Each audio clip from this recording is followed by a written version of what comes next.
Hi guys, Assalamualaikum. This is Rizwana. Welcome to my channel. আশা রাখছি সবাই ভালো আছো, সুস্থ আছো। আজ সারাদিন প্রচুর বাইশ হচ্ছে আর তার মাঝখানে আমার খেতে ইচ্ছা করেছে মোমো। আর আমি বাইরেও যেতে পারছি না, কিন্তু কিভাবে মোমো খাবো ভেবেই পাচ্ছিলাম না। তারপর মাকে বললাম যে মা চলো বাড়িতেই মোমো বানাই। আর মা আমাকে খুব স্পেশালভাবে মোমো বানিয়ে দিল। চলো মোমোর রেসিপি দেখি আমরা এবার। চলো এবার আমি বাড়ির ভেতরে যাই আর মোমো বানাতে কী কী ইনগ্রিডিয়েন্টস লাগছে তোমাদের সাথে শেয়ার করছি। চলো।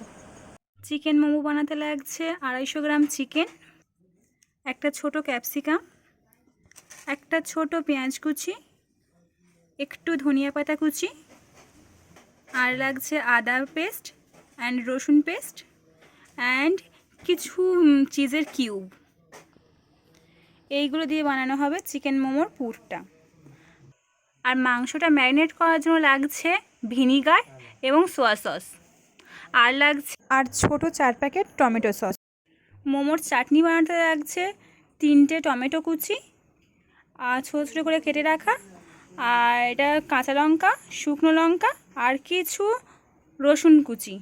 এবার মা মোমোর চাটনি বানাতে একটা পাত্রে 1 গ্লাস পানি দিল। তারপর বাকি যে ইনগ্রিডিয়েন্টসগুলো ছিল সেগুলো দেওয়া হলো।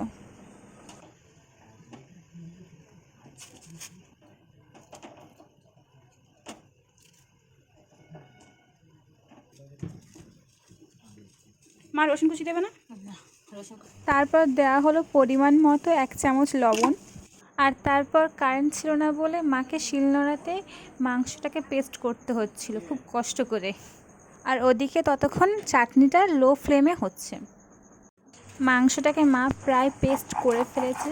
এবার সম্পূর্ণভাবে পেস্ট করার পরে কী কী করতে হয় আমি দেখি। আমি তো জানি না কীভাবে করতে হয়। তোমরা যদি কেউ জানো মোমো তৈরি করতে আমাকে কমেন্ট করে জানাও। আর এদিকে চাটনি করার জন্য মোমোগুলোকে ভালোভাবে সিদ্ধ করানো হচ্ছে।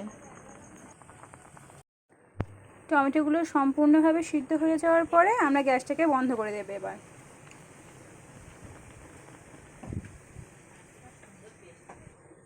টমেটোগুলো সিদ্ধ করার পর টমেটোগুলোর কালার এরকম হবে। এবার মোমো বানাতে ময়দাটাকে ভালো করে মেখে নরম করে আধ ঘন্টা রেখে দিতে হবে।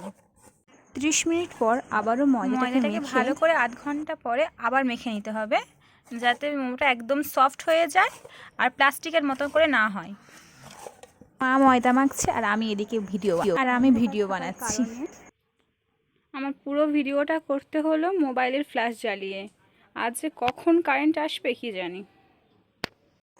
মা চিকেনটাকে পেস্ট করে আনার পর এবার ম্যারিনেট করছিল। ম্যারিনেট করার সময় দিয়েছিল পরিমাণ মতন ভিনিগার আর পরিমাণ মতন সোয়া সস দিয়েছিল। তারপর ভালো করে ম্যারিনেট করে রাখলো। টমেটোকে সিদ্ধ করার পরে ভালো করে আবার পেস্ট করে নিতে হবে। আবার মা তাই শিখে চলে এলো। কারেন্ট চলে এসছে গাইস। মা সব কাজ শেষ হয়ে গিয়েছে আর কারেন্টও এবার চলে এসছে। মাকে কত কষ্ট করে শিলনোড়াতে পেস্ট করতে হলো। চলো। আর চাটনিটা মোমো চাটনি বানানোর জন্য লাগছে হালকা তেল, হালকা পেঁয়াজ কুচি, ধনে পাতা কুচি, আর ওভেনটাকে হাই ফ্লেমে রেখে গরম করতে হবে। পেঁয়াজগুলোকে হালকা হালকা লাল লাল কালারের করে ভেজে নিতে হবে।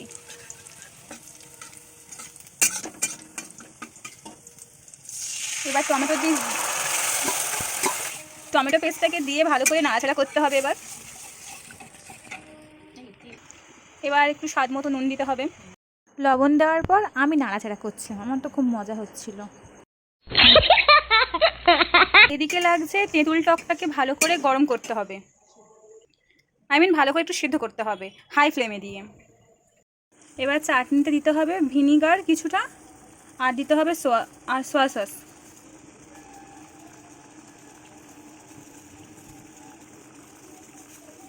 এদিকে তেঁতুল টকটাও ভালো করে সিদ্ধ হয়ে গিয়েছে। আবার কারেন্ট চলে যাওয়ার কারণে আমাকে এমার্জেন্সি ভিডিওতে করতে হচ্ছে। মোবাইলের চার্জও শেষ হয়ে গিয়েছে। সে যাই হোক, কারেন্ট নেই আর কি করা যাবে। এবার আমরা চাটনিটার মধ্যে দেব টমেটো সস। খাওয়ার জন্য একটুখানি কষ্ট করা যেতেই পারে, কি বলো তোমরা?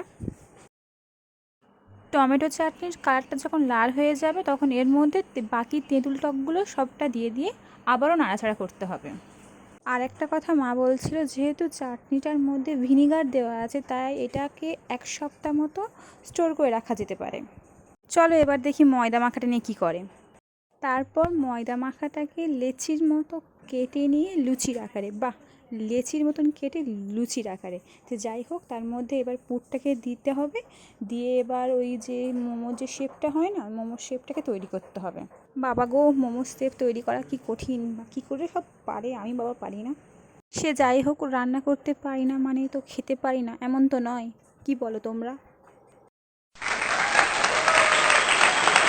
এবারে আরেকটা লম্বা শেপে মোমোর আকারটা দেওয়া হচ্ছে, চলো দেখি।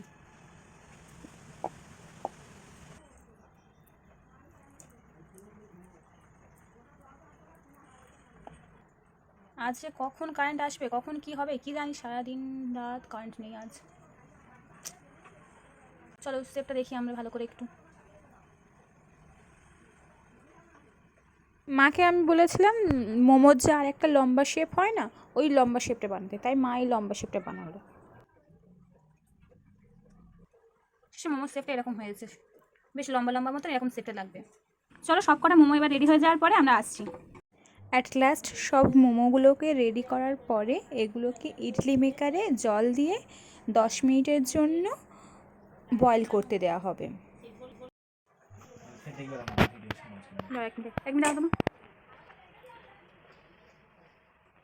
এবারে ইডলি মেকারে এগুলো দিয়ে সেদ্ধ করে দিতে হবে। সেদ্ধ করে নিতে হবে। ও নিতে হবে, ঠিক আছে। সরি, আমি বলেছিলাম সেদ্ধ করে দিতে হবে, তো মা আমাকে বলে দিল যে না, সিদ্ধ করে নিতে হবে। 10 মিনিট মোমোটাকে বয়েল করে নিতে হবে। সম্পূর্ণভাবে মোমো বয়েল হয়ে যাওয়ার পর ওভেন বন্ধ করে নামিয়ে নিতে হবে। চলো এবার মোমোটাকে প্লেটে সাজিয়ে নিই। মোমোগুলোকে প্লেটে দেওয়ার পরে এবার সাজিয়ে নিয়েছিলাম, তারপর কটা ছবি তুললাম, আর এবার তো দাদাকে বললাম যে একটু খেয়ে বল কেমন হয়েছে। বলু, গরম রে, বল খেতে কেমন হয়েছে। হেব্বি হেব্বি। চলো এবারে আমরা কটা ছবি তুলে নিয়ে তারপরে কথা বলছি।